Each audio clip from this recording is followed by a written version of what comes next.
बिस्मिल्लाहिर्रहमानिर्रहीम, अस्सलामु अलैकुम वरहमतुल्लाहि वबरकातुहू।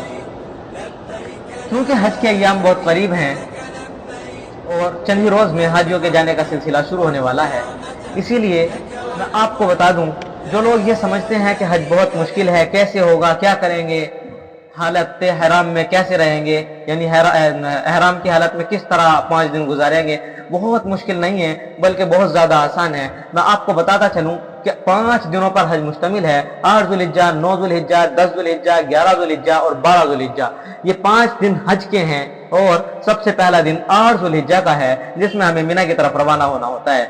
मिना की तरफ हम रवाना होते हैं, वहाँ 5 वक्त की नमाज़ें पढ़ना सुन्नत है। और सबसे पहली नमाज जहाँ हम अदा करेंगे वो नमाज ज़ोहर है। हम ज़ोहर की नमाज वहाँ अदा करेंगे, असर की करेंगे, मगरिब की करेंगे, ईशा की करेंगे और 9 ज़ुल्हिज्जा की फजर भी हमें वहीं अदा करनी है। ये सुन्नत तरीका है। हमने 5 नमाजें अदा कर ली। अगला दिन 9 ज़ुल्हिज्जा की फजर अदा करने के बाद हमें अराफात के मैदान के लिए रवाना होना होता है। 9 ज़ुल्हिज्जा जो सबसे अहम तरीन दिन हज का कहलाया जाता है, हज का सबसे बेहतरीन दिन, सबसे इंपॉर्टेंट दिन 9 ज़ुल्हिज्जा है। The most important day of हज 9 ज़ुल्हिज्जा। 9 ज़ुल्हिज्जा में हालत एहराम में और नीयत हज के साथ जितने हाजी मौजूद होते हैं, सब जोहर की नमाज के बाद, जोहर की नमाज तक हाजी हो जाते हैं। मैं आपको बता दूं कि जोहर की नमाज तक सब हाजी हो गए, जितने भी हालत एहराम में हैं और हज की नियत किए हुए हैं। वहाँ अल्लाह तबारक व तआला का एक अलग ही फैसला है। वहाँ से मगरिब से पहले निकलना नहीं है। मगरिब से पहले अगर जो भी निकल गया, तुलू आफ्ताब से पहले जिसने अराफात के मैदान से कदम निकाला, उस पर दम वाजिब हो जाता है। तो इसलिए मैं आपको बताऊं, मगरिब से पहले यानी तुरूब आफ्ताब से पहले वहां से निकलना ही नहीं है। और अल्लाह तबारक व तआला का यहाँ एक और फैसला है। वो क्या है? गुरूब हो गया आफ्ताब, आफ्ताब गुरूब हो गया, मगरिब का वक्त शुरू हो चुका है, लेकिन मगरिब की नमाज नहीं पढ़नी है। ये अल्लाह ताला का फैसला है, मगरिब की नमाज नहीं पढ़नी है। गुरूब आफ्ताब होते ही हमें निकल जाना है मुज़दलिफा की तरफ। मुज़दलिफा जाना है। हम अगर ईशा की नमाज से आधा पौन 1 घंटा पहले भी मुज़दलिफा पहुंच जाते हैं, तब भी मगरिब की नमाज नहीं पढ़नी है। ये अल्लाह तबारक व तआला का फैसला है। क्यों नहीं पढ़नी है? अल्लाह तबारक व तआला ने मना कर दिया है, बस नहीं पढ़नी है तो नहीं पढ़नी है, इसलिए हमें मगरिब नहीं पढ़नी है। ईशा का वक्त शुरू होते ही मगरिब और ईशा दोनों नमाजें एक साथ पढ़नी है। ये अल्लाह तबारक व तआला का फैसला है। नमाज पढ़ने का तरीका क्या होगा? नमाज पढ़ने का तरीका ये होता है, सबसे पहले ईशा का वक्त होते ही हम मगरिब के 3 फर्ज अदा करेंगे। मगरिब के फर्ज अदा करेंगे। मगरिब के फर्ज के बाद हम ईशा के फर्ज अदा करेंगे और ईशा के फर्ज अदा करने के बाद मगरिब की सुन्नतें अदा करेंगे और मगरिब की सुन्नतें अदा करने के बाद हम ईशा की सुन्नत और नवाफिल अदा करेंगे। ये तरीका नमाज का होता है। ये रात हमें वहां गुजारनी है और ये रात इतनी ज्यादा अजीम शान रात है, इतनी ज्यादा अजीम शान रात है। ये रात बहुत ज्यादा अहमियत की हामिल है। ये रात बहुत ज्यादा अहमियत की हामिल है।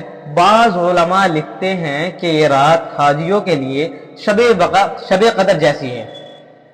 इस रात में अल्लाह तबारक व तआला से जितना मांगना है उतना मांगो, दुआएं मांगो, अल्लाह के सामने रो, जितना रो सकते हो उतना रो। इस रात में अल्लाह तबारक व तआला अपने किसी बंदे को मायूस नहीं जाने देता है। बहुत इंपॉर्टेंट रात है। इस रात में जितनी ज्यादा इबादतें हो सके, जितना ज्यादा अल्लाह से मांगा जा सके, जितना ज्यादा अल्लाह तबारक व तआला के सामने गिड़गिड़ाया जा सके, गिड़गिड़ाओ। अल्लाह तबारक व तआला मायूस नहीं करेगा। ये रात बहुत अहमियत की हामिल है। इस रात में अल्लाह तबारक व तआला से मांगो। रात मुकम्मल हो चुकी है। अब 10 ज़ुल्हिज्जा की सुबह हो गई है। 10 ज़ुल्हिज्जा को जो हमें काम करने हैं वो 3 काम हैं। 3 काम कौन कौन से हैं वो मैं आपको बताऊं।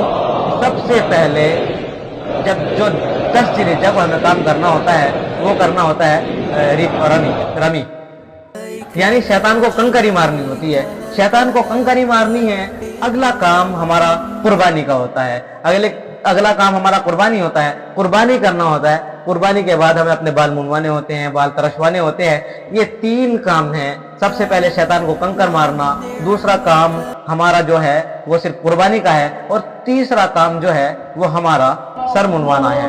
ये 3 काम हैं जो हमें 10 ज़ुल्हिज्जा को करने हैं। ये 3 काम किए आप एहराम से फारिग, आपका एहराम खत्म, खुल गया आपका एहराम।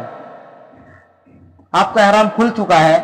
अब जो बचा है तवाफ ज़ियारत हम उसी दिन भी कर सकते हैं, क्योंकि हाजी बहुत थका हुआ होता है, उसे बहुत सारे काम करने होते हैं उस दिन, तो बहुत से हाजी उस दिन नहीं कर पाते हैं, लेकिन उस दिन भी कर सकते हैं, अगले दिन भी कर सकते हैं। तवाफ ज़ियारत करना है। बाकी अब जो बाकी रह गया है वो सिर्फ और सिर्फ तुम्हारे ऊपर एक वाजिब बाकी रहा है, जो तवाफ विदा कहा जाता है, तवाफ रुखसत कहा जाता है जिसको, वो तुम्हारे ऊपर सिर्फ वाजिब बता है।